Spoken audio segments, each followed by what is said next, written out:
Shalom प्रियजन हो. अनुग्रह प्रार्थना सहभागितेच्या आजच्या या ऑनलाईन उपासनेमध्ये आपल्या सगळ्यांचं स्वागत करताना मला आनंद होत आहे. आपण ही आजची उपासना प्रभूच्या हाती देऊया. उपासनेला सुरुवात करूया. परमदयाळू परमेश्वरा, तू पवित्र पवित्र पवित्र प्रभू आहेस, सेनाधीश परमेश्वर आहेस आणि या सृष्टीचं आणि आमचं उत्पन्न करता आहेस. हे महान देवा, तुझ्या सानिध्यामध्ये येण्यासाठी आज आम्हाला ही सुवर्ण संधी दिलीस म्हणून तुझे आभार मानतो. आम्ही मनापासून तुझी आराधना करण्यासाठी एकत्र आलेलो आहोत. तू आमच्या सगळ्यांचं सहाय्य कर. आम्हाला जे विचलित करतील असे विचार, अशा घटना आमच्यापासून दूर ठेव आणि आम्ही आत्म्याने खरेपणानं तुझी सेवा करावी, तुझी आराधना करावी म्हणून तू आमचं सहाय्य कर. आजची सर्व वेळ तू आपल्या हातात घे. तुझ्या वचनातून तू आमच्याशी बोल. आमची स्तुतिगीतं मान्य करून घे. आणि प्रभुदेवा, आज प्रभू भजनामध्ये येशू ख्रिस्ताच्या त्या महान त्यागाचं, आमच्या तारणासाठी केलेल्या बलिदानाचं आम्ही स्मरण ठेवावं म्हणून तू आमचं सहाय्य कर. प्रभू, आजची सर्व उपासना आशीर्वादित कर. प्रार्थना येशू आमचा तारणारा त्याच्या नावानं करतो म्हणून तू ऐक. आमेन. प्रियजन हो, चला उपासनेला सुरुवात करूया स्तुतिगीतांनी. आणि आज सर्बिया येथून रूथ आणि रिबेका मावस्कर गीतांमध्ये आपल्या पुढारीपण करतायत. त्यांच्याबरोबर आपण ही गीतं गाऊया.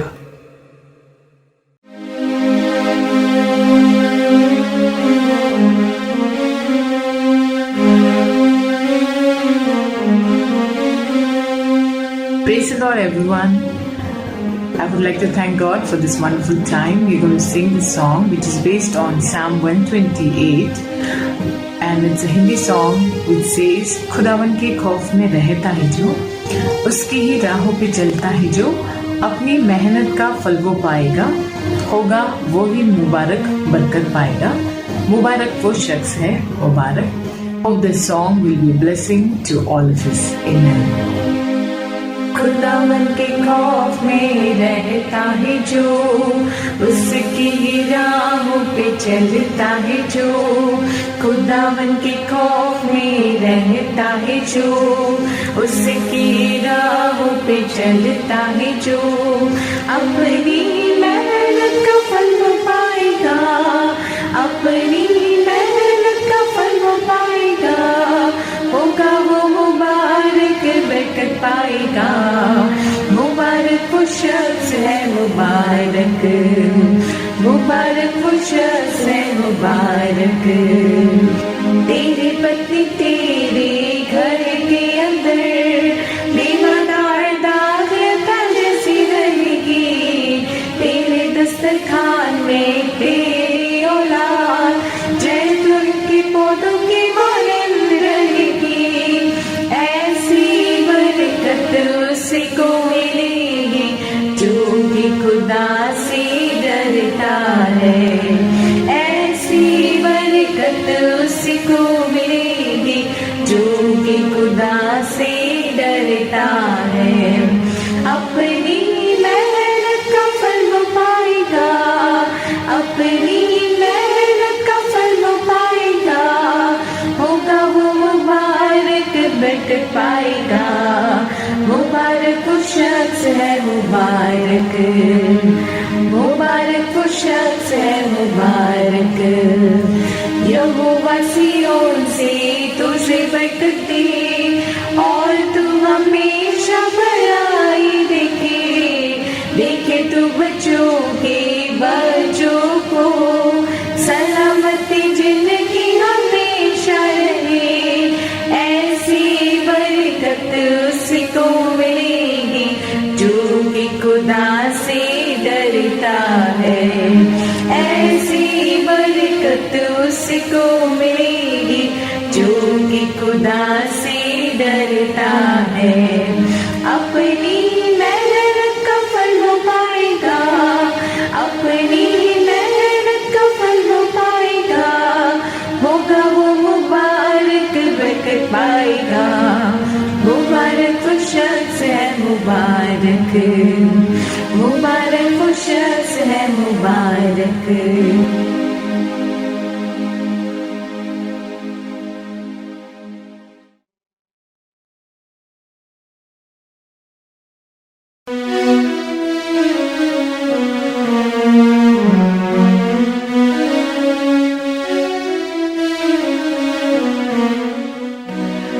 स्मरण करो बार बार प्रभु को, स्मरण करो बार बार, स्मरण करो बार बार प्रभु को, स्मरण करो बार बार। तन का चिंतन मृत्यु निमंत्रण, तन का चिंतन मृत्यु निमंत्रण, चिंतन आत्मा का जीवन है, चिंतन आत्मा का। स्मरण करो बार बार प्रभु को, स्मरण करो बार बार। यीशु नाम प्यारा उद्धार देता, यीशु नाम प्यारा प्यारा, यीशु नाम प्यारा उद्धार देता, करता पाप क्षमा है मानव, करता पाप क्षमा। स्मरण करो बार बार प्रभु को, स्मरण करो बार बार। यीशु तेरे रोगों को चंगा करता, यीशु तेरे रोगों को चंगा करता, यीशु तेरे रोगों को चंगा करता, चंगा करता, यीशु तेरे रोगों को चंगा करता, करता प्रेम अपार है मानव, करता प्रेम अपार। स्मरण करो बार बार प्रभु को, स्मरण करो बार बार।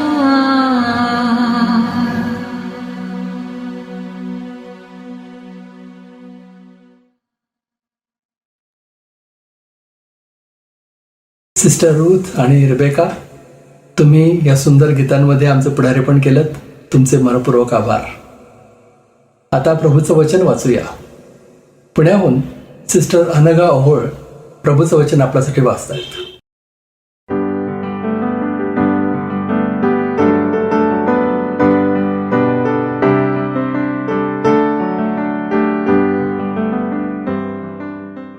आजचा शास्त्रभाग आहे स्तोत्रसंहिता अध्याय 8 वचने 1 ते 9.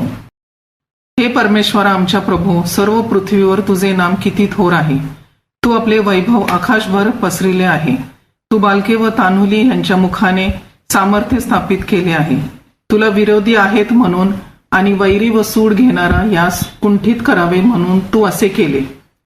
आकाश जे तुझे अंगुली कार्य व त्यात तू नेमिलेले चंद्र व तारे ह्याचकडे पाहावे तर मर्त्य मनुष्य तो काय की तू त्याची आठवण करावी, मानव तो काय की तू त्याला दर्शन द्यावे. तू त्याला देवापेक्षा किंचित कमी असे केले आहे. त्याला गौरव व थोरवी यांनी मुकुटमंडित केले आहे. तू त्याला आपल्या हातच्या कृत्यांवरचे प्रभुत्व दिले आहे. तू सर्व काही त्याच्या पायाखाली ठेविले आहे. शेरडे, मेंढरे, गुरे, ढोरे ही सारी, तसेच वनपशु, आकाशातील पाखरे, समुद्रातील मासे व जलात संचार करणारे सर्व प्राणी. हे परमेश्वरा आमच्या प्रभू, सर्व पृथ्वीवर तुझे नाम किती थोर आहे. देवा वाचलेली वचने आशीर्वादित करा.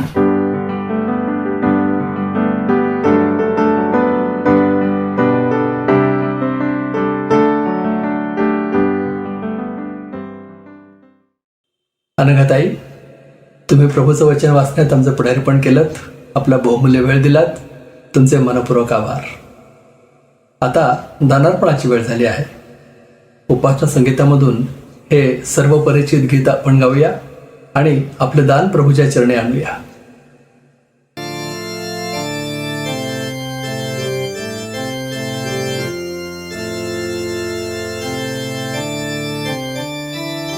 आपण उपासना संगीतामधून 2 नंबरचं गाणं गाऊया. आपण पहिल्यापासून सुरुवात केली आहे. आपण 1 नंबरचं गाणं गायलं. आता 2 क्रमांकाचं गाणं आपण गाऊया. मंगल चिंतन मंगल दर्शन मंगल तव गुणगान. आणि हे गीत गात असताना आपण आपलं दान परमेश्वराला अर्पण करूया. मंगल चिंतन मंगल दर्शन मंगल तव गुणगान. मंगल चिंतन मंगल दर्शन मंगल तव गुणगान. मंगल सेवा मांगल्याचे देवा तूच निधान. मंगल चिंतन मंगल दर्शन मंगल तव गुणगान. अंतरयामी खाली वरती मागे पुढती ऊर्मी. प्रेम सागरा तुझ्या खेळती मीन त्यातले आम्ही. मंगल चिंतन मंगल दर्शन मंगल तव गुणगान. हे तृण हे तरु हे गिरी हे नभ विश्व दिसे न दिसे ते. त्या प्रेमाच्या मधुलहरींनी थबथबले नुसते. मंगल चिंतन मंगल दर्शन मंगल तव गुणगान. मी तव माझे गान तुझे ऐकणार जे तेही. तुझेच देवा तुझेच तू हे. सांभाळूनिया घे. मंगल चिंतन मंगल दर्शन मंगल तव गुणगान. राज्य तुझे तव महती अवघी बलविक्रम तव देवा. एक सुखद अधिकार आमुचा की करीजे तव सेवा. मंगल चिंतन मंगल दर्शन मंगल तव गुणगान.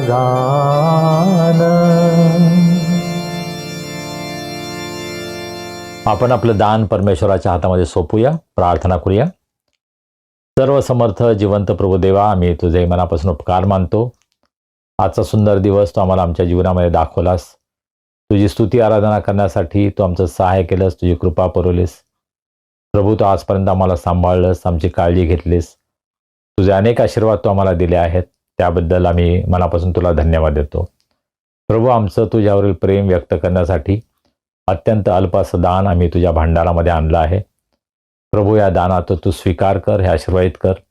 या दानाचा उपयोग सुवार्ता प्रसारासाठी, मंडळीच्या आध्यात्मिक उन्नतीसाठी, अनुग्रह प्रेयर फेलोशिप आणि हा संदेश ऐकणाऱ्या प्रत्येक व्यक्तीच्या जीवनामध्ये प्रभू, तुझं मोठं कार्य होण्यासाठी, तुझा आशीर्वाद आणण्यासाठी या दानाचा उपयोग तू करून घे, अशा मी तुला विनंती करतो. या दानाबरोबरच आम्ही स्वतःचं समर्पण तुला करतो. प्रभू, हा प्रत्येकांचा स्वीकार कर आणि हा प्रत्येकांचा उपयोग तुझ्या गौरवी सेवेमध्ये होऊ दे. आम्ही तुझ्या वचनाकडे वळत असताना प्रभू, आम्ही तुझं सहाय्य मागतो. पवित्र आत्म्याच्या द्वारे तुझ्या वचनाचा उलगडा तू आम्हाला कर. तुझं सत्य समजण्यास आम्हाला मदत कर आणि त्या सत्यामध्ये चालण्यास, तुझ्या आज्ञा पाळण्यास आम्हा सर्वांना तुझी कृपा तू पुरव. प्रभू, आम्ही सर्वजण स्वतःला तुझ्या हातामध्ये सोपवतो. तारणारा प्रभू येशू ख्रिस्त याच्या नावाने आम्ही प्रार्थना करतो म्हणतो आहे. आमेन. आता वेळ झाली आहे प्रभूचा संदेश ऐकण्याची. आपल्याला तर माहीतच आहे, आपल्या सगळ्यांचे आवडते देवाचे सेवक रेव्हरंड संजय डेव्हिड गायकवाड प्रभूचा संदेश आपल्यापर्यंत आणतायत.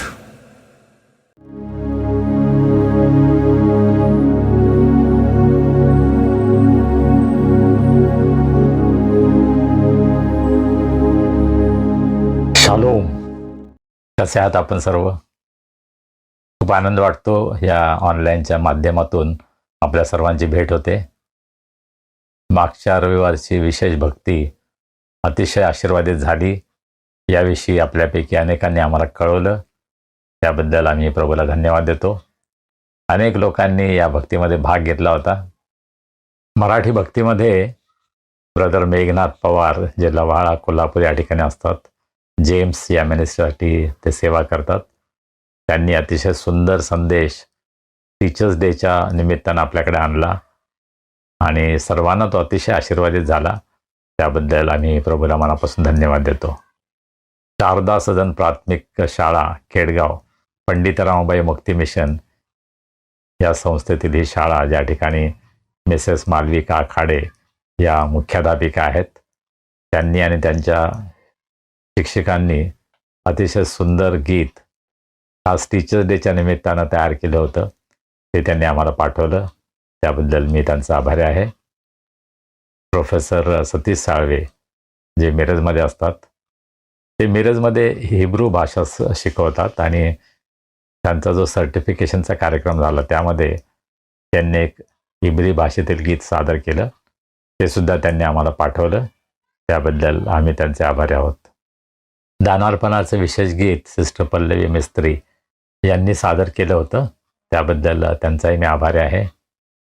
शास्त्र वाचनामध्ये रेव्हरंड डॉक्टर प्रशांत बनसोड जे UBSमध्ये सिनियर फॅकल्टी आहेत, त्यांनी शास्त्र वाचनामध्ये आम्हाला मदत केली. त्याबद्दल आम्ही त्यांचे आभारी आहोत.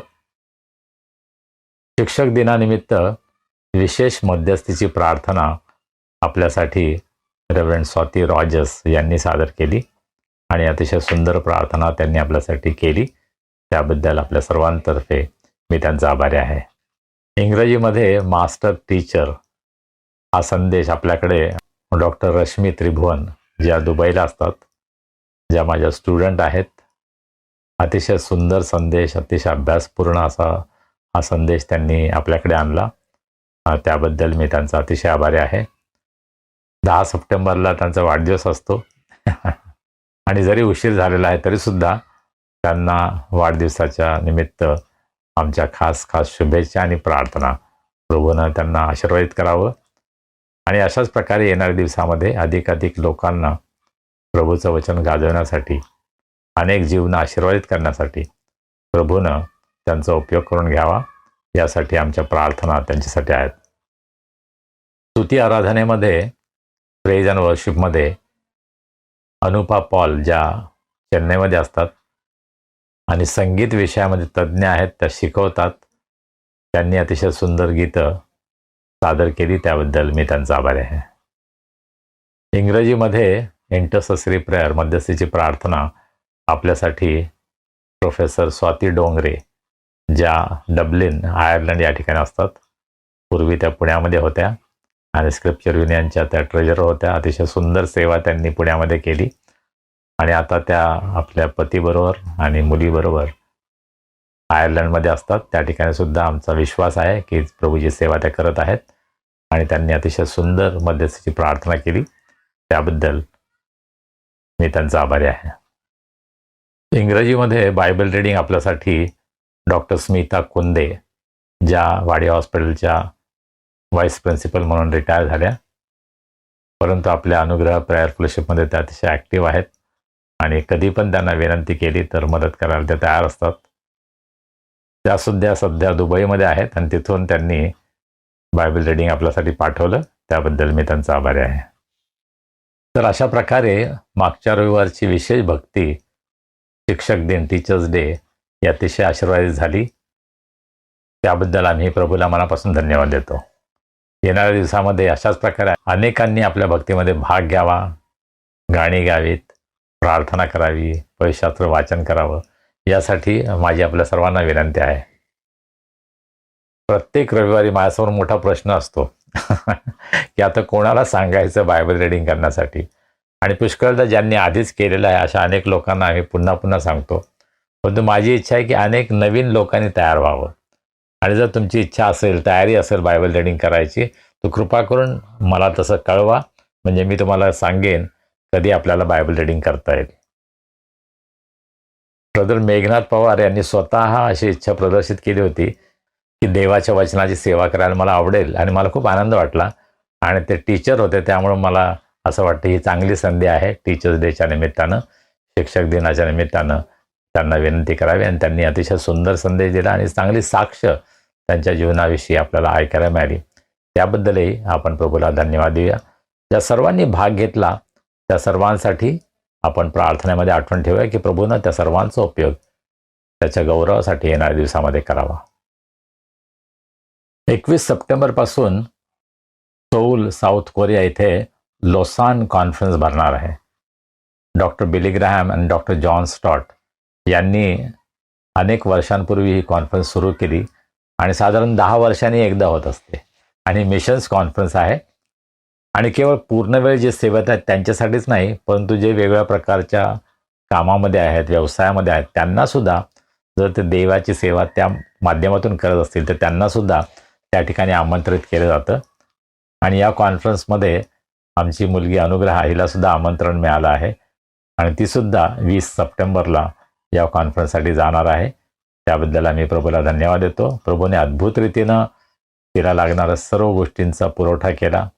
मोठा निधी उभा करायचा होता, परंतु अनेक देवाचे लोक पुढे आले आणि त्यांनी अनुग्रहाला मदत केली, त्यामुळं तिला हे जाणं शक्य होत आहे. त्याबद्दल आम्ही प्रभूला धन्यवाद देतो. कृपा करून तिच्या आपल्या प्रार्थनेमध्ये आठवण ठेवा, तिच्या प्रवासासाठी, तिच्या या कॉन्फरन्समधील सहभागासाठी. आणि प्रभूनं या कॉन्फरन्सच्या द्वारे तिच्या पुढील जीवनासाठी एक उत्तम दिशा द्यावी, तिचं मार्गदर्शन करावं, यासाठी सुद्धा आपण आपल्या प्रार्थनेमध्ये आठवण ठेवा. गेल्या आठवड्यामध्ये एक अतिशय सुंदर पुस्तकांचं प्रदर्शन सेंट मेरीज चर्च कॅम्प या ठिकाणी भरलं होतं. ब्युटिफुल बुक्स या नावानं हे प्रदर्शन होतं. खरं म्हणजे लेमन्स इव्हँजेलिकल फेलोशिप चेन्नई या संस्थेच्या द्वारे या पुस्तकांचं हे प्रदर्शन भरवण्यात आलं होतं आणि अतिशय सुंदर पुस्तकं त्या ठिकाणी आम्हाला पाहायला मिळाली. आणि त्यापैकी एक म्हणजे ख्रिस्ती श्रद्धा व आचरण हे पुस्तक मी त्या ठिकाणी घेतलं. जॉन मॅकवाइड यांनी लिहिलेलं पुस्तक आहे आणि अतिशय महत्त्वाचे विषय या पुस्तकामध्ये हाताळले आहेत. पवित्र शास्त्र, परमेश्वर, निर्मिती, देवदूत, सैतान, दुरात्मे, पाप आणि मानवाचे पतन, मंडळी, अशा अनेक महत्त्वाच्या विषयांचा उहापोह शिक्षण पवित्र शास्त्रावर आधारित अशा या पुस्तकामध्ये दिलेलं आहे. आणि प्रत्येक ख्रिस्ती विश्वासणाऱ्यानं अशा प्रकारचं पुस्तक आपल्या घरामध्ये ठेवायला पाहिजे. विशेषतः जे मराठी कुटुंब आहेत, आपण जरूर हे पुस्तक विकत घ्या. हे GLSनं पब्लिश केलेलं पुस्तक आहे आणि पुण्यामध्ये कदाचित OM बुक्स किंवा इतर ठिकाणी हे उपलब्ध असेल, तर जरूर हे पुस्तक आपण विकत घ्या आणि त्याचा अभ्यास करा. माझा विश्वास आहे की त्याद्वारे प्रभू तुम्हाला आशीर्वादित करेल. सध्या मी UTSMमध्ये ख्रिश्चन फेथ अफर्मेशन हा विषय शिकवत आहे आणि त्यासाठी काही पुस्तकं मी गोळा केली. त्यामध्ये अजून एक पुस्तक म्हणजे देवाचे गुणविशेष, ऑर्थर पिंक यांनी लिहिलेलं हे अतिशय सुंदर पुस्तक आहे. आणि हे पुस्तकसुद्धा तुम्हाला ख्रिस्ती तत्व, ख्रिश्चन डॉक्ट्रिन्स याचा अभ्यास करायचा असेल तर हे पुस्तक अतिशय सुंदर आहे. जरूर आपण याचा अभ्यास करा. वेस्टमिन्स्टर लघु प्रश्नोत्तरावली हे पुस्तक, याचं भाषांतर पास्टर मंगेश रायाराम, जे रिफॉर्म चर्चचे पास्टर आहेत पुण्यामध्ये, ते स्वतः अतिशय सुंदर लिखाण करतात. आम्ही आमच्या अनुग्रह प्रेयर फॉरच्या व्हॉट्सॲप ग्रुपवर त्यांनी लिहिलेला एक लेख आम्ही टाकलेला आहे. ख्रिस्ती सेवेसाठी लोक का जातात, तरुण तरुणी का जातात, त्यांचा उद्देश काय असतो, याविषयी त्यांनी एक अतिशय अभ्यासपूर्ण असा लेख लिहिलेला आहे. आणि त्यामध्ये कोणत्या चुकीच्या हेतूमुळं अनेक जण हे सेवेमध्ये जातात याविषयी सुद्धा त्यांनी सांगितलं आहे. आणि फार सुंदर हा लेख आहे. आपण जर तो वाचला नसेल तर जरूर वाचावा. ब्रदर अशोक हेवाळे त्यांनी आमच्या ग्रुपमध्ये हा टाकला आणि त्यामधून विशेषतः तरुण तरुणींना पुष्कळ उत्तेजन मिळेल हा माझा विश्वास आहे. आजच्या मननासाठी जो शास्त्रभाग वाचण्यात आला तो मराठीमध्ये सिस्टर अनघा ओहोळ यांनी वाचला आणि नेहमीप्रमाणेच त्या अतिशय तत्परतेनं आणि पुष्कळ उशिरा जरी त्यांना सांगितलं तरीसुद्धा अतिशय तत्परतेनं त्या रेकॉर्डिंग करतात आणि आपल्याला पाठवतात. त्याबद्दल मी त्यांचा आभारी आहे. इंग्रजीमध्ये डॉक्टर सामा थॉमस यांनी बायबल रीडिंग आपल्याला पाठवलं. त्यांनासुद्धा अगदी लास्ट मिनिटला सांगितलं तरीसुद्धा आणि त्यांना बरं नव्हतं तरीसुद्धा त्यांनी फार सुंदर रेकॉर्डिंग केलं आणि आपल्याला पाठवलं. त्याबद्दल मी डॉक्टर सामा थॉमस यांचाही आभारी आहे. आपल्या मुख्य विषयाकडे अभ्यासाकडे वळण्या अगोदर आपण जे स्तोत्र आपल्यासाठी वाचण्यात आलं त्याकडे वळूया. स्तोत्र 8 हे आपल्यासाठी वाचण्यात आलं. अतिशय सुंदर हे स्तोत्र आहे, लहान आहे आणि थोडक्यामध्ये आपण त्यातल्या काही प्रमुख गोष्टी पाहूया आणि त्यानंतर आपला जो विषय आहे प्रेषितांचा मतांगीकार त्याकडे आपण जाणार आहोत. देवाचे गौरव आणि मानवाची थोरवी, दावीद राजानं लिहिलेलं हे स्तोत्र आहे. पहिल्या वचनामध्ये तो म्हणतो, हे परमेश्वर आमच्या प्रभो, सर्व पृथ्वीवर तुझे नाव किती थोर आहे. तू आपले वैभव आकाशभर पसरले आहे. तू बाळके व तानुले यांच्या मुखाने सामर्थ्य स्थापित केले आहे. तुला विरोधी आहेत म्हणून आणि वैरी व सूड घेणारे यांना कुंठित करावे म्हणून तू असे केले. आणि मग तिसऱ्या वचनापासून काय, आकाश जे तुझे अंगुले कार्य व त्यात तू नेमलेले चंद्र व तारे यांच्याकडे पाहावे तर. आज आपण निर्माणकर्ता देव याविषयी विचार करणार आहोत आणि त्याविषयी स्तोत्रकर्ता असं म्हणतो की आकाश जे तुझं अंगुले कार्य, आपल्या हातानं हे आकाश तू तयार केलं आहेस. तू नेमले आहेत, चंद्र आणि तारे हे तू नेमलेले आहेत. तुम्ही आकाशामध्ये जेव्हा चंद्र तारे पाहता त्यावेळेस तुम्हाला काय वाटतं? अर्थात तुम्हाला खूप आनंद वाटत असेल, खूप छान वाटत असेल, परंतु तुम्ही त्यावरून देवाची आठवण केली का? देवानं हे सुंदर विश्व, ही सुंदर सृष्टी निर्माण केलेली आहे, त्याबद्दल देवाचे आभार आपण मानले आहेत का? स्तोत्रकर्ता ज्यावेळेस देवाच्या निर्मितीकडे पाहतो त्यावेळेस तो देवाची स्तुती करतोच, परंतु त्यानंतर तो स्वतःची सुद्धा आठवण करतो. आणि म्हणून दावीद राजा पुढे म्हणतो, मर्त्य मनुष्य तो काय की तो त्याची आठवण करावी, मानव तो काय की तू त्याला दर्शन द्यावे. तू त्याला देवापेक्षा किंचित कमी असे केले आहे. त्याला गौरव व थोरवी यांनी मुकुटमंडित केले आहे. तू त्याला आपल्या हातच्या कृत्यांवरचे प्रभुत्व दिले आहे. तू सर्व काही त्याच्या पायाखाली ठेवले आहे. आकाशामधील चंद्र आणि तारे पाहिल्यानंतर मानवाशी तुलना करतो स्तोत्रकर्ता आणि म्हणतो की मानवाला तो किती श्रेष्ठ केलेलं आहेस. पहा, देव जो निर्माता आहे त्याची आपण आठवण करतो आणि मग देवानं मानवाला किती सुंदर निर्माण केलेलं आहे. मानवाला जो अधिकार दिलेला आहे त्याविषयीचं वर्णन स्तोत्रकर्ता करतो. पुढे जाऊन तो म्हणतो, शेरडे, मेंढरे, गुरे, ढोरे ही सारी, तसेच वनपशु, आकाशातील पाखरे, समुद्रातील मासे व जलात संचार करणारे सर्व प्राणी, हे परमेश्वरा आमच्या प्रभो, सर्व पृथ्वीवर तुझे नाव किती थोर आहे. सृष्टीकडे पाहिल्यानंतर, निसर्गाकडे पाहिल्यानंतर स्तोत्रकर्ता देवाची स्तुती करतो, तुझे नाव किती थोर आहे.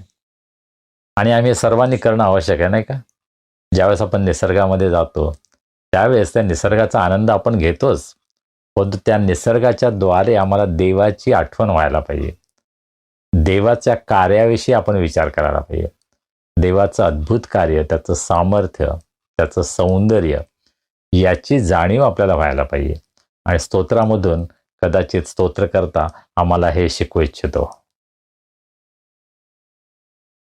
सर्वसमर्थ देव जो पिता आकाश व पृथ्वी यांचा उत्पन्न करता, त्याचवर मी विश्वास ठेवतो आणि त्याचा एकुलता एक पुत्र येशू ख्रिस्त आमचा प्रभू, यावर मी विश्वास ठेवतो, जो पवित्र आत्म्याच्या योगे गर्भरूप झाला, कुमारी मरियेपासून जन्मास आला, ज्याने पंत पिलाताच्या वेळेस दुःख भोगले, ज्याला वधस्तंभी दिले, जो मरण पावला आणि ज्याला पुरले, व जो अधोलोकी गेला, तिसऱ्या दिवशी मेलेल्यातून पुन्हा उठला, स्वर्गात चढला आणि सर्वसमर्थ देव जो पिता त्याच्या उजवीकडे बसला आहे.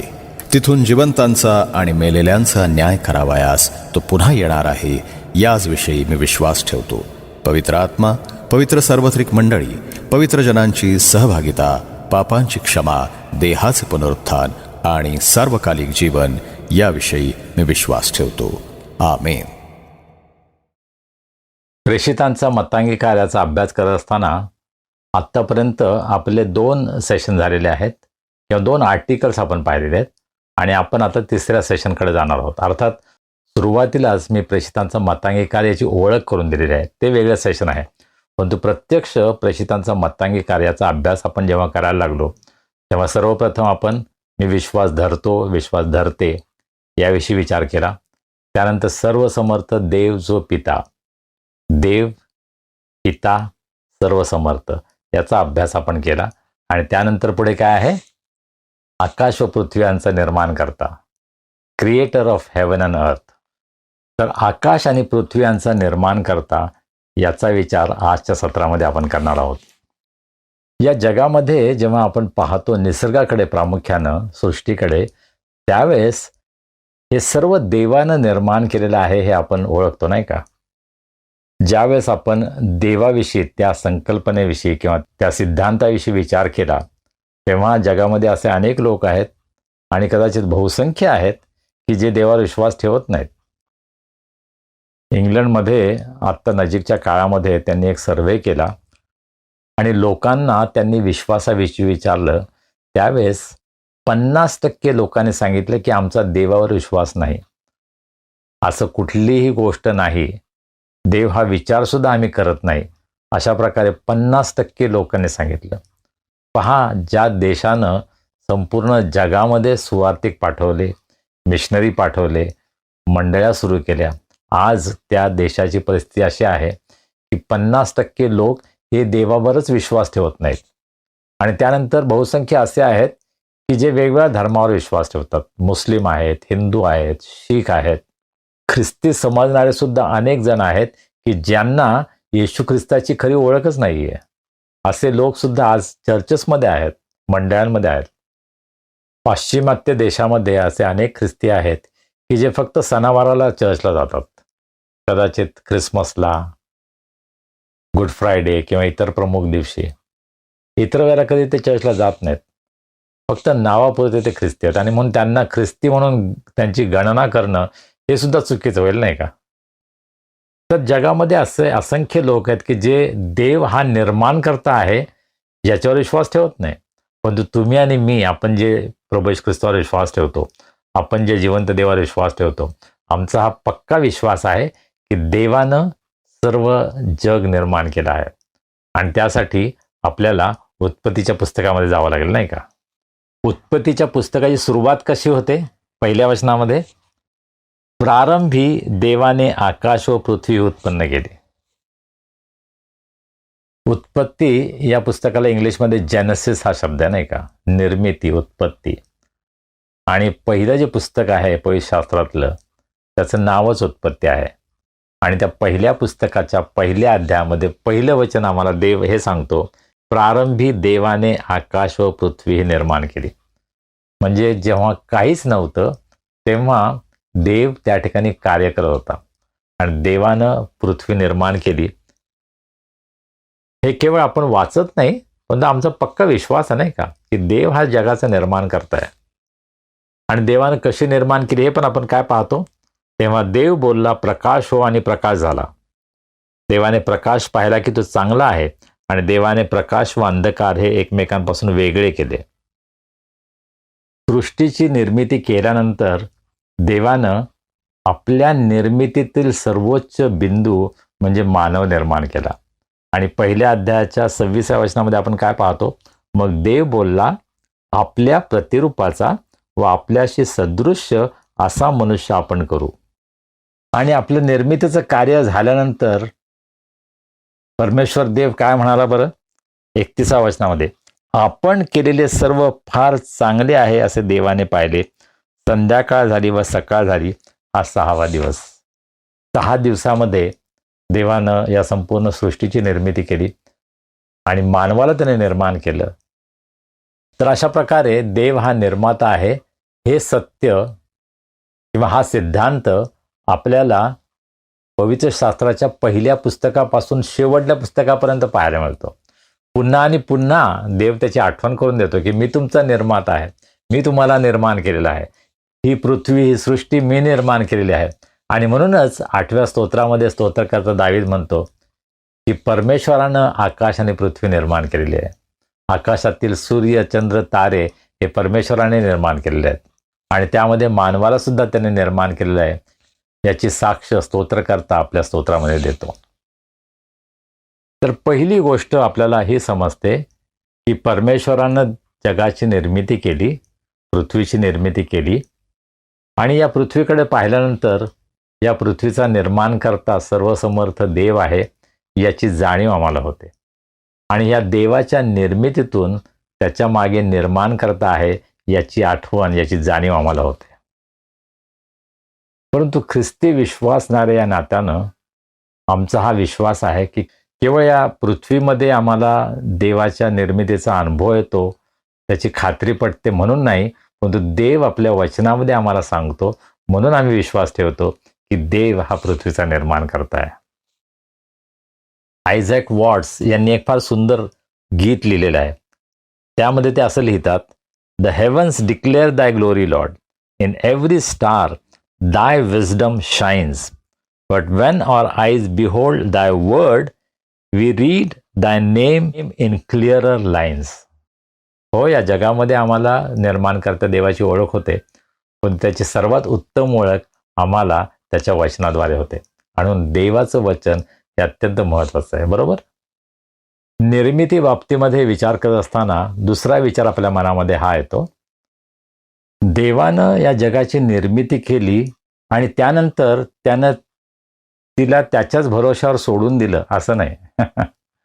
देव केवळ या जगाची निर्मिती करून थांबला नाही, परंतु त्याची पूर्ण जबाबदारी तो स्वतःवर घेतो.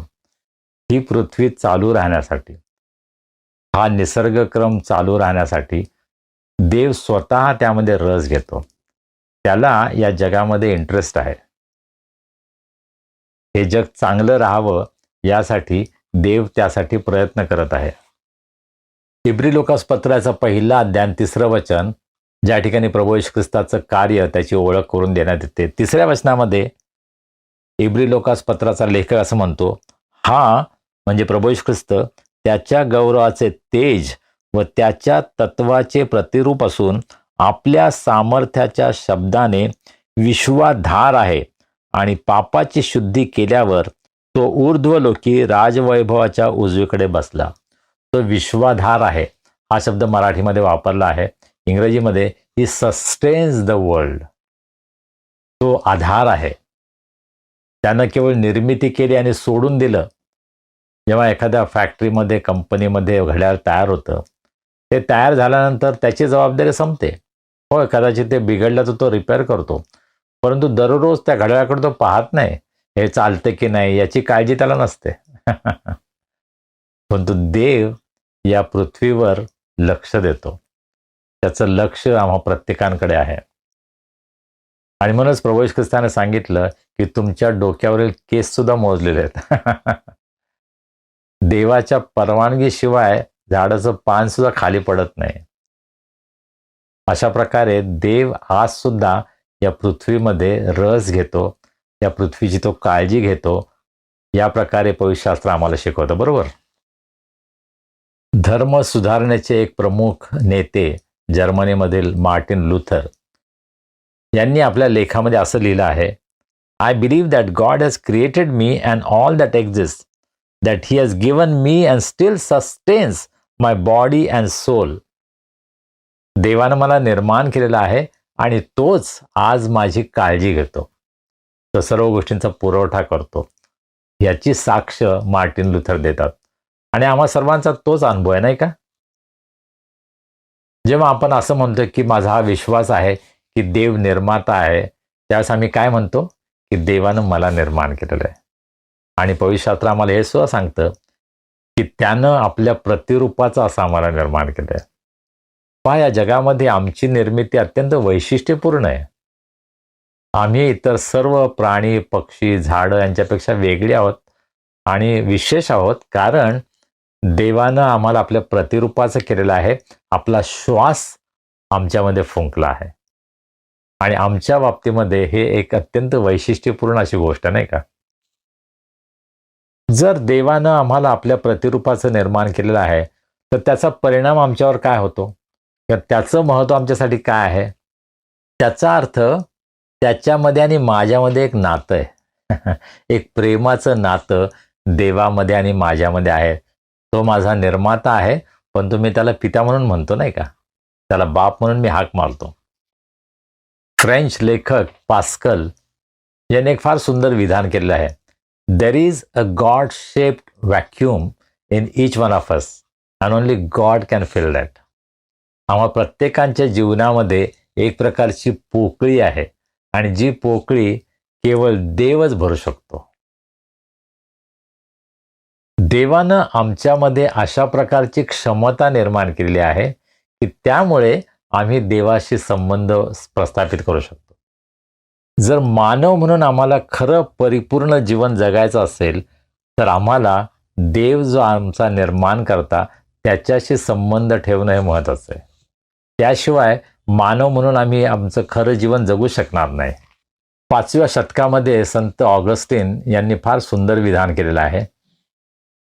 ते असं म्हणतात की देवा, तू मला तुझ्यासाठी निर्माण केलं आहेस आणि जोपर्यंत तू मला सापडत नाही तोपर्यंत माझं अंतःकरण हे अस्वस्थ राहील.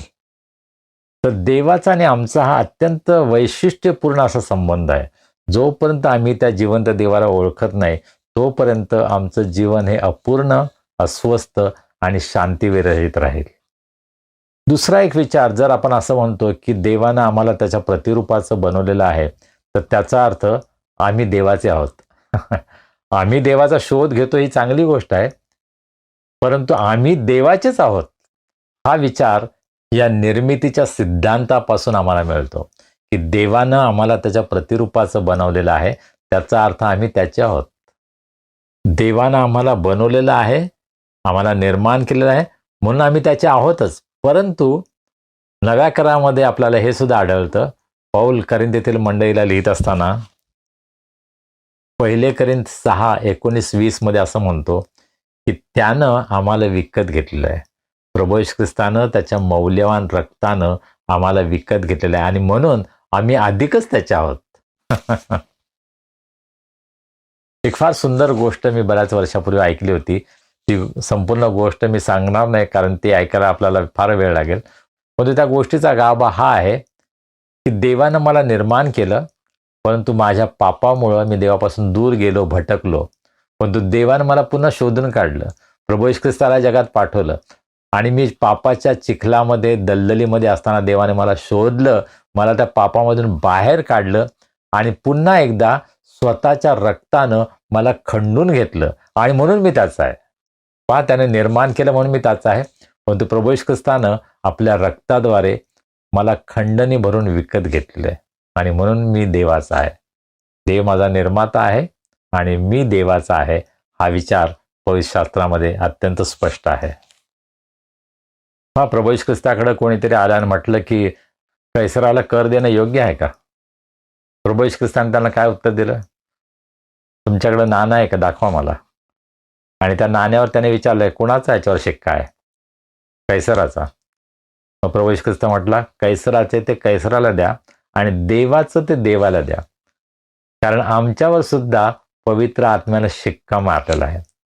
प्रभू येशू ख्रिस्ताच्या रक्तामुळं आमच्यावर शिक्का मारलेला आहे की आम्ही देवाचे आहोत. देवानं केवळ आम्हाला निर्माणच केलं नाही, परंतु त्यानं आम्हाला विकत घेतलेलं आहे आणि म्हणून आम्ही त्याचे आहोत. मग जर आम्ही हे कबूल करतो की आम्ही त्याचे आहोत, तर आम्हाला काय करायला हवं? आम्हाला त्याचं आज्ञापालन करायला हवं. पहा, देवाने ही सुंदर सृष्टी निर्माण केलेली आहे. देवाने आम्हाला निर्माण केलेलं आहे. मग आमची जबाबदारी काय आहे?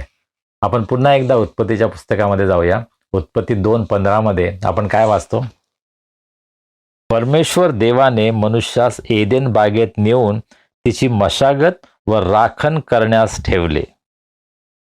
पहा, परमेश्वरानं मानव निर्माण केल्यानंतर ही सुंदर सृष्टी निर्माण केली. एदेन बागेमध्ये मानवाला ठेवलं, परंतु त्याच्यावर जबाबदारी सुद्धा दिली.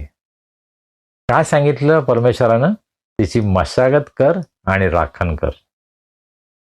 आम्हाला या पृथ्वीचे कस्टोडियन, ट्रस्टी, विश्वस्त म्हणून ठेवलेले आहे. पहा, देवानं मानवाला निर्माण केल्यापासूनच देवानं या सृष्टीची राखण करावी, संरक्षण करावं, काळजी घ्यावी, या उद्देशानं देवानं त्याच्यावर जबाबदारी सोपवलेली आहे. पण आज आपण काय पाहतो? सगळीकडे आपण पाहतो की या सुंदर सृष्टीचा विध्वंस चालू आहे. ज्यावेळेस युद्ध होतात त्यावेळेस काय होतं? पृथ्वीचा नाश होतो. होय, माणसांचा सुद्धा नाश होतो, परंतु ही भूमी उद्ध्वस्त होते. आज आमच्या नद्या प्रदूषित झालेल्या आहेत. झाडांची कत्तल सर्व ठिकाणी होत आहे. डेव्हलपमेंटच्या नावाखाली, सुधारणेच्या नावाखाली आम्ही या निसर्गाला ओरबाडून टाकत आहोत. आम्ही उद्ध्वस्त करत आहोत. आम्ही आपली जबाबदारी विसरलो आहोत की देवानं आम्हाला या पृथ्वीचं, या सृष्टीचं संरक्षण करण्यासाठी, राखण करण्यासाठी ठेवलेलं आहे.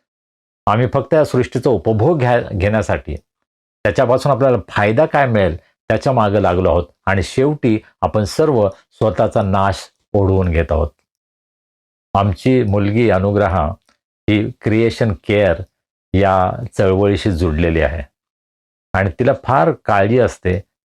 आणि आमच्या सर्वसाधारण सवयींविषयी आणि ज्या प्रकारे आम्ही पृथ्वीचा नाश करत आहोत त्याविषयी ती फार चिंताग्रस्त असते. प्लास्टिकचा जो वारेमाप उपयोग आपण करत आहोत, कागदाचा उपयोग करत आहोत, पाण्याचा आपण नाश करत आहोत, त्याविषयी तिला फार काळजी वाटते आणि ती आपले विचार नेहमी बोलून दाखवते. इनफॅक्ट ती 20 सप्टेंबरपासून एका कॉन्फरन्ससाठी कोरियामध्ये जाते, साऊथ कोरियाला. लुसान कॉन्फरन्स म्हणून एक जगप्रसिद्ध मिशन कॉन्फरन्स त्या ठिकाणी भरत आहे.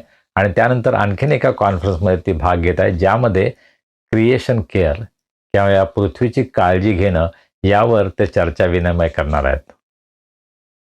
आणि आजकाल आपण पाहतो की आपल्या कोणत्याही कार्यक्रमामध्ये प्लास्टिक किंवा पेपर कप्स याचा इतका आपण उपयोग करत आहोत आणि त्यामधून इतका कचरा आपण तयार करत आहोत आणि त्या कचऱ्याचे योग्य प्रकारे नियोजन आपण करत नाही. त्यामुळे पृथ्वीवरील प्रदूषण वाढत आहे आणि पृथ्वीचा आपण नाश करत आहोत. रेव्हरंड अभिजित तिवडे दर आठवडी वेगवेगळ्या प्रकारचे वेबिनार अरेंज करतात आणि त्यांनी काही दिवसांपूर्वी फॅशन इंडस्ट्री आणि पोल्युशन याच्यावर एक सुंदर सेमिनार घेतलं, ज्यामध्ये ज्या रिसोर्स पर्सन होत्या त्या सांगत होत्या की आम्ही जे कपडे वापरतो त्यामुळे सुद्धा आम्ही पर्यावरणाचं खूप नुकसान करत आहोत. आमच्या कपड्यांमध्ये नायलॉन, पॉलिस्टर या सर्व कृत्रिम धाग्यांचा किंवा सिंथेटिक गोष्टींचा इतका आपण वापर करत आहोत की ज्याचं विघटन 200 वर्षांपर्यंत होऊ शकत नाही. त्यांनी तुलना करून सांगितलं की जर तुम्ही कॉटनचे कपडे वापरले तर त्याचं विघटन कदाचित 5 वर्षामध्ये, 10 वर्षामध्ये होऊ शकेल. परंतु जर तुम्ही पॉलिस्टर, नायलॉन या कपड्यांचा जर उपयोग केला तर 200 वर्षांपर्यंत त्याचं विघटन होऊ शकत नाही. त्याचा अर्थ आम्ही इतकं प्रदूषण करत आहोत आणि आम्ही पर्यावरणाचा नाश करत आहोत. आमचा पाण्याचा वापर आपण कसा करतो? आमच्या घरामध्ये काम करणाऱ्या बायांना जेव्हा आम्ही सांगतो की पाणी थोडं हळू सोडा, जेव्हा तुम्ही काम करत नाही तेव्हा बंद करा, त्यांना आवडत नाही ते. पुष्कळदा पाणी आपल्याला फुकट मिळतं म्हणून आपण त्याचा अतिशय अयोग्य प्रकारे उपयोग करतो, त्याचा आपण नाश करतो. आज आपण अनेकदा बातम्या वाचतो की अनेक ठिकाणी, नाशिकमध्ये, पुण्यामध्ये, वेगवेगळ्या ठिकाणी वस्तीमध्ये बिबटे येतात. का बरं येतात? कारण आम्ही त्यांच्या राहण्याची जागा बळकावलेली आहे. आम्ही त्यांच्या राहण्याच्या जागा नष्ट केलेल्या आहेत. आम्ही झाडांची कत्तल केलेली आहे. देवानं आम्हाला या जगामध्ये जबाबदारी दिली आहे आणि ख्रिस्ती विश्वासणाऱ्या या नात्यानं आपण जबाबदारीने वागत आहोत का, हा प्रश्न आम्ही स्वतःला विचारायला हवा. आमच्या मंडळीमध्ये, आमच्या घरामध्ये, आमच्या कदाचित सोसायटीमध्ये आम्ही प्लास्टिक, कागद यांचा अनावश्यक वापर करत आहोत का? पुष्कळदा ते फार सोयीचं आहे म्हणून आपण त्यांचा वापर करतो, परंतु त्याच्या परिणामांचा आपण पुष्कळदा विचार करत नाही. या दिवसामध्ये संपूर्ण जगामध्ये क्रिएशन केअर किंवा पृथ्वीची काळजी घेणं या विषयावर पुष्कळ संशोधन होत आहे, पुष्कळ नवीन विचार येत आहे आणि पुष्कळ जाणीव, पुष्कळ जागरूकता आज समाजामध्ये आलेली आहे. हे चांगलं चित्र आहे. आज आमच्यावर फार मोठी जबाबदारी आहे. ख्रिस्ती नात्यानं आम्ही या पृथ्वीची काळजी घेत आहोत का, की आम्ही सुद्धा इतरांप्रमाणे त्याचा नाश करत आहोत, विध्वंस करत आहोत? पापाचा परिणाम आमच्या संपूर्ण जीवनावर होत आहे आणि त्यापैकी एक म्हणजे या निसर्गावर होत आहे आणि आम्ही पुष्कळदा त्यासाठी जबाबदार आहोत. आमच्या नद्या प्रदूषित होत आहेत, त्याचं कारण आम्ही आहोत. आमची वनसंपदा, जंगलं नष्ट होत आहेत. डेव्हलपमेंटच्या नावाखाली आम्ही या पृथ्वीचा नाश करत आहोत, हे आपण पुष्कळदा लक्षात घेत नाही. आणि कदाचित हे जे आर्टिकल आहे, हे जे विधान आहे, आकाशाचा आणि पृथ्वीचा निर्माण करता, हे विधान जेव्हा आम्ही करतो ते आम्हाला या निसर्गाची काळजी घेण्यासाठी उद्युक्त करेल, प्रेरणा देईल, ही मला आशा आहे. पहा, आपण जेव्हा एखादी खवळलेली नदी पाहतो त्यावेळेस आम्हाला भीतीसुद्धा वाटतं, नाही का? जर आपण जंगलामध्ये गेलो तर आम्हाला भीती वाटेल, परंतु आपण हा विचार लक्षात घ्यायला पाहिजे, या सर्व सृष्टीचा निर्माण करता परमेश्वर आहे आणि आम्हाला त्याने या सृष्टीमध्ये ठेवलेलं आहे, म्हणजे हे आमचं घर आहे आणि देव आमच्याबरोबर वस्ती करतो. पहा, या सृष्टीमध्ये देव आमच्याबरोबर आहे, हा विचार सुद्धा खूप धीर देणारा, दिलासा देणारा आहे. पण देवानं आम्हाला निर्माण केलं, देवाने सृष्टी निर्माण केली, पण त्याने आम्हाला असं सोडून नाही दिलं. देव आमच्याकडे लक्ष देतो, तो आमची काळजी घेतो. त्याला आमची काळजी आहे, या जगाची काळजी आहे आणि म्हणून आपण देवाची स्तुती करू शकतो, त्याचे आभार मानू शकतो. जाता आता एक प्रश्न मी तुमच्यासमोर ठेवणार आहे. या पृथ्वीच्या निर्मितीमध्ये, या सृष्टीमध्ये अशी एखादी जागा आहे का की ज्या ठिकाणी देवाचं सानिध्य, देवाचं अस्तित्व तुम्हाला जाणवतं? एखादी व्यक्ती असेल, एखादं सुंदर चित्र असेल किंवा अशी कोणतीही गोष्ट की जी तुम्हाला आठवण करून देते की देव या पृथ्वीवर आहे आणि देव तुमच्या जवळ आहे. देव बाप आपल्या सर्वांना आशीर्वादित करू. आमेन. प्रार्थना करूया. सर्वसमर्थ जिवंत प्रभुदेवा, आम्ही तुझे मनापासून उपकार मानतो. आजचा सुंदर दिवस तू आम्हाला दिलास, तुझ्या पायाजवळ बसून तुझी स्तुती आराधना करण्यासाठी. प्रभू, तू आमचं सहाय्य केलंस, त्याबद्दल आम्ही तुझे उपकार मानतो. प्रभू, तुझ्या वचनाचं मनन आम्ही केलं आहे आणि त्यामधून जो विचार आमच्याकडे आला आहे की तू आकाशाचा आणि पृथ्वीचा निर्माण करता आहे, परंतु त्यापेक्षाही महत्त्वाचं की तू आमचा निर्माता आहे. तू आम्हाला तुझ्या प्रतिरूपाचा असं निर्माण केलेलं आहे. प्रभू, हा फार मोठा विचार आहे आणि त्याबद्दल आम्ही तुझे उपकार मानतो. प्रभू, या निसर्गामध्ये आम्हाला तुझं सानिध्य, तुझं अस्तित्व जाणवावं आणि आम्ही तुझी स्तुती आणि महिमा करावा, म्हणून तू आमचं सहाय्य कर. आणि त्याच प्रकारे प्रभू, तू आमच्यावर जी जबाबदारी दिली आहे की या पृथ्वीची आम्ही राखण करावी, काळजी घ्यावी, ती जबाबदारीसुद्धा आम्ही विश्वासूपणे पार पाडावी, म्हणून आम्हा सर्व विश्वासणाऱ्यांचं प्रभू तू सहाय्य कर. प्रभू, आज आमच्यामध्ये कोणी दुःखी आहेत, निराश आहेत, आजारी आहेत, संकटात आहेत, त्यांची आम्ही तुझ्या दयासनासमोर आठवण करतो. आम्ही प्रार्थना करतो प्रभू, आज तू त्यांची भेट घे, त्यांना स्पर्श कर, त्यांना आरोग्य दे. तुझी कृपा, तुझी शांती त्यांच्या जीवनामध्ये त्यांना अनुभवास येऊ दे. प्रभू, आज आम्ही Manipur, Palestine, Israel, Ukraine, Bangladesh आणि इतर अनेक देश ज्या ठिकाणी युद्ध चालू आहे, या ठिकाणी हिंसाचार चालू आहे, प्रभू आम्ही त्यांची आठवण करतो. तू दया कर, कृपा कर. या सर्व निरपराध लोकांचं संरक्षण कर, त्यांची प्रत्येक गरज पूर्ण कर, त्यांचा तू सांभाळ कर. प्रभू, यांचे वाढदिवस आहेत, विवाहाचे वर्धापन दिन आहेत, त्यांच्याबद्दल आम्ही तुला धन्यवाद देतो. त्या सर्वांना तू आजपर्यंत सांभाळलंस. आम्ही तुझे उपकार मानतो. आम्ही तुला विनंती करतो, त्यांचं इथून पुढील जीवन, येणारं नवीन वर्ष त्यांच्या जीवनामध्ये अनेक आशीर्वाद घेऊन येणारं वर्ष कर. त्यांची प्रत्येक गरज पूर्ण कर आणि त्यांचं जीवन इतरांसाठी आशीर्वादाचं होऊ दे, अशी आम्ही तुला विनंती करतो. प्रभू, या येणाऱ्या आठवड्यामध्ये तू आम्हा सर्वांना सांभाळ, आमची काळजी घे, आम्हाला सुरक्षित ठेव आणि तुझी स्तुती आराधना करण्यासाठी पुन्हा एकदा तू आम्हाला एकत्र आण. मान, महिमा, गौरव आम्ही तुला देतो आणि ही प्रार्थना तारणारा प्रभू येशू ख्रिस्त याच्या नावाने आम्ही करतो म्हणतोय, आमेन. प्रियजनो, आता वेळ झाली आहे प्रभू भोजनाची. आपल्या मनाच्या पूर्ण तयारीनिशी आपण प्रभूच्या मेजाभोवती एकत्र येऊया आणि प्रभू भोजनामध्ये भाग घेऊया.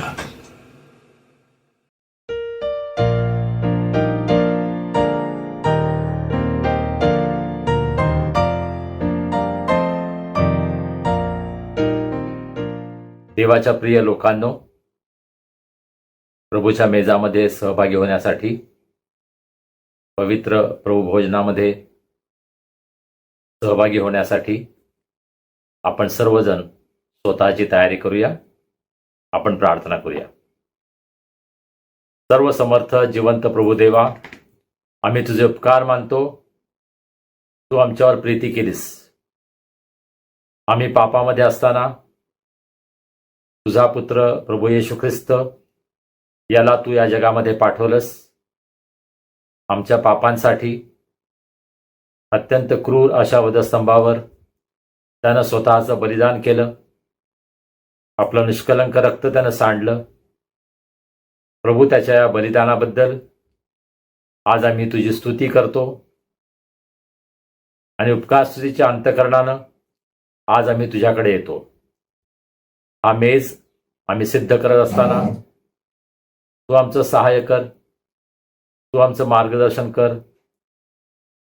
या मेजामध्ये सहभागी होण्यासाठी तू आम्हाला पात्र कर. तुझ्या पवित्र आत्म्याच्या द्वारे तू आम्हाला शुद्ध कर आणि हा संपूर्ण विधी प्रभू तू आशीर्वादित कर, अशा आम्ही प्रार्थना करतो.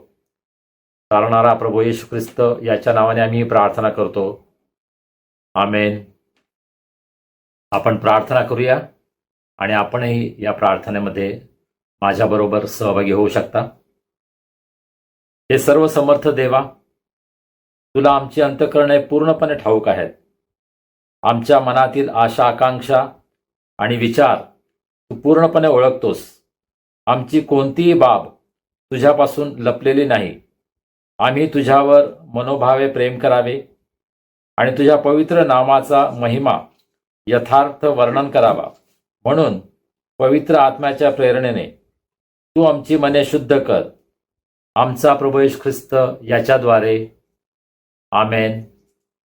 प्रियजन हो, आपल्या एकुलत्या एका पुत्राला जगात पाठवून देवानं मानव मात्रावर असलेल्या त्याच्या अद्वितीय प्रीतीचे प्रमाण दिले आहे.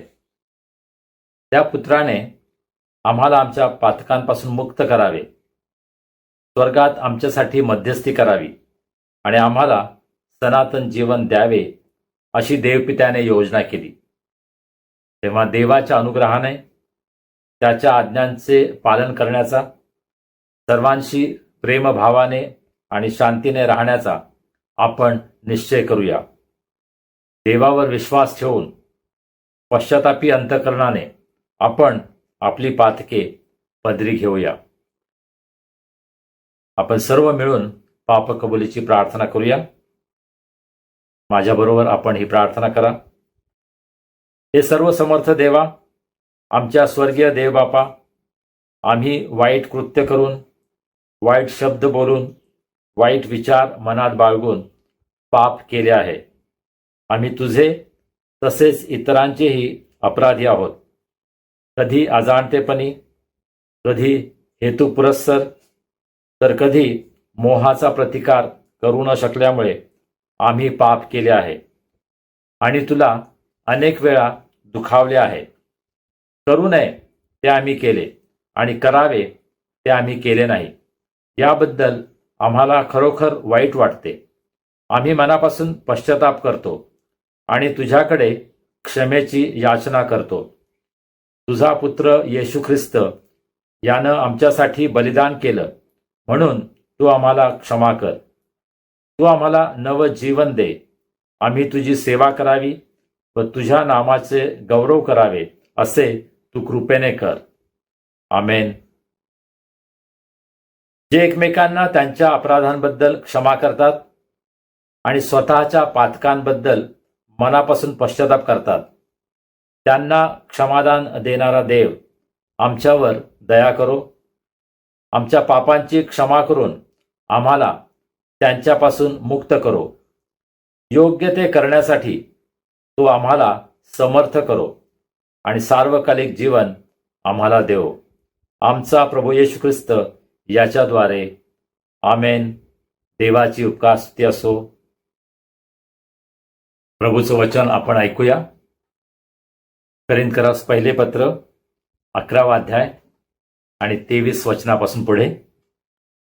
कारण जे मला प्रभूपासून मिळाले तेच मी तुम्हाला सांगितले आहे की ज्या रात्री प्रभू येशूला धरून देण्यात आले त्या रात्री त्याने भाकर घेतली, आभार मानून ती मोडली आणि म्हटले, हे माझे शरीर आहे, हे तुमच्यासाठी आहे, माझ्या स्मरणार्थ हे करा.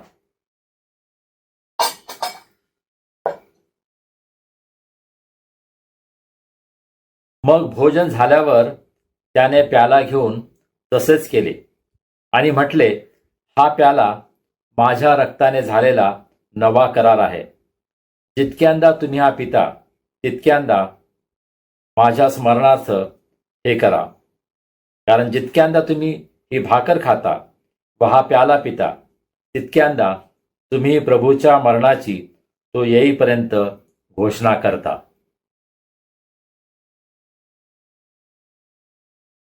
म्हणून हे स्वर्गीय देवबापा, त्याच्या स्मरणार्थ ही भाकर आणि हा द्राक्षरस आम्ही समर्पित करीत आहोत.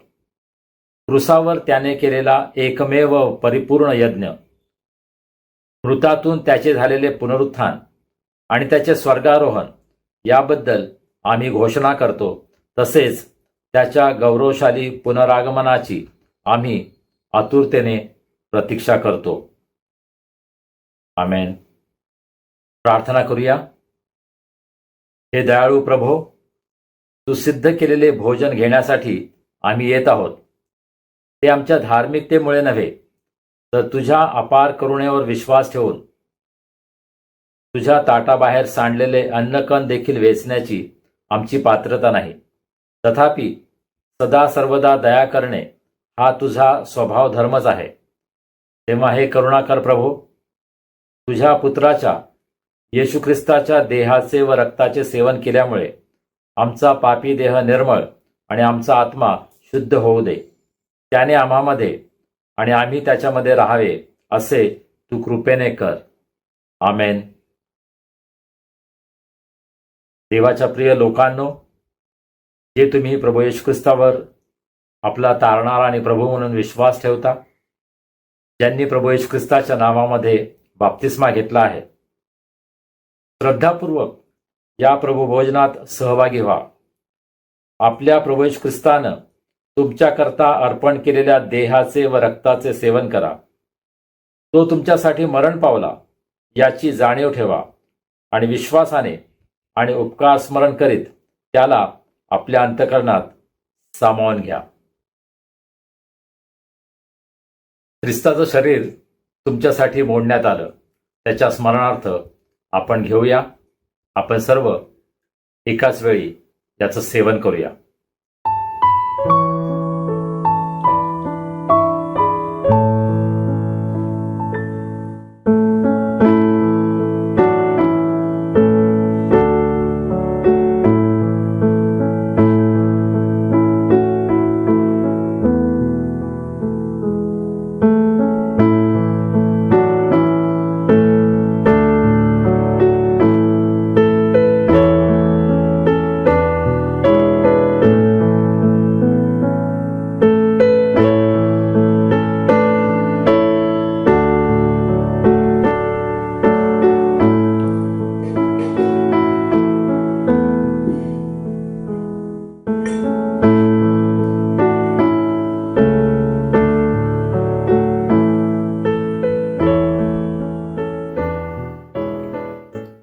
ख्रिस्ताचं रक्त तुमच्यासाठी सांडण्यात आलं, त्याच्या स्मरणार्थ यामधून घ्या.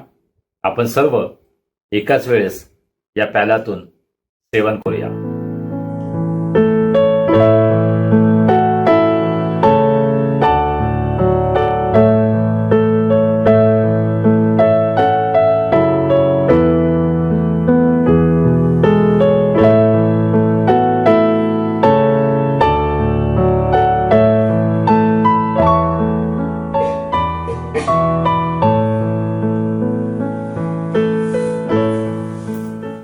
श्रद्धापूर्वक प्रभुभोजन घेतल्यानंतर आपण आता देवाला धन्यवाद देऊया.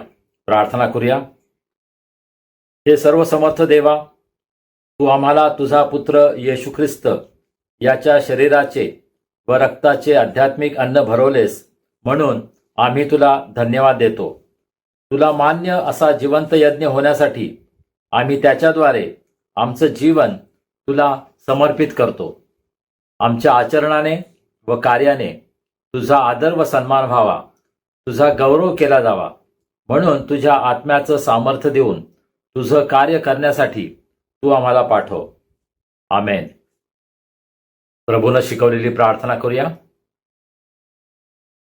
हे आमच्या स्वर्गातील बापा, तुझे नाम पवित्र मानले जाओ, तुझे राज्य येवो, जसे स्वर्गात तसे पृथ्वीवरही तुझ्या इच्छेप्रमाणे हो. आमची रोजची भाकर आज आम्हास दे. जशी आम्ही आपल्या अपराधांची क्षमा करतो, तशी तू आम्हाला आमच्या अपराधांची क्षमा कर. आणि आम्हास परीक्षेत आणू नकोस, तर आम्हास वाईटापासून सोडीव. कारण की राज्य, सामर्थ्य आणि गौरव ही सर्व काळ तुझीच आहेत. आमेन.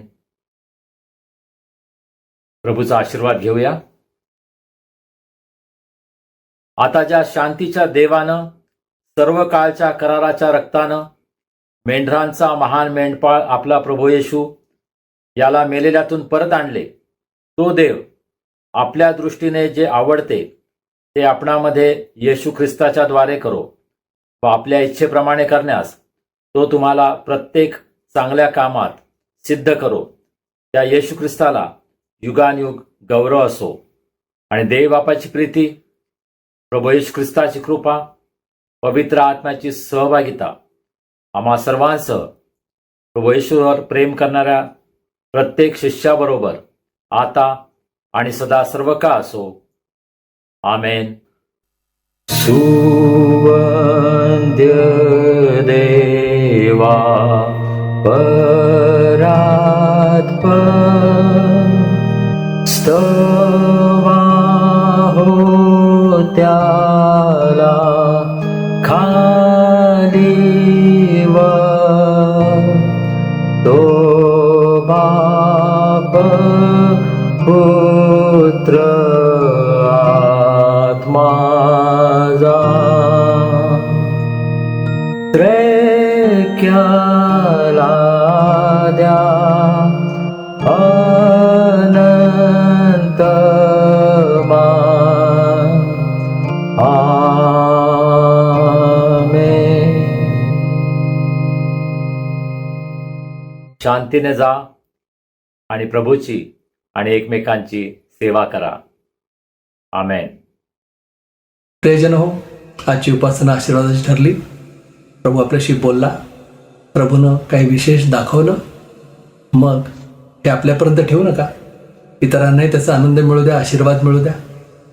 उपासनेची लिंक त्यांनाही पाठवा. आणि हो, आपली उपासना सबस्क्राईब, लाईक आणि शेअर करायला विसरू नका. त्यामुळं अनेकांपर्यंत ही उपासना पोहोचेल, त्यांना आशीर्वाद मिळेल आणि तुम्हाला दरवेळेस रिमाइंडर पाठवण्याची गरज पडणार नाही. तुम्हाला आपोआपच नोटिफिकेशन मिळेल. चला आता भेटूया पुढील रविवारी. तोपर्यंत शालोम.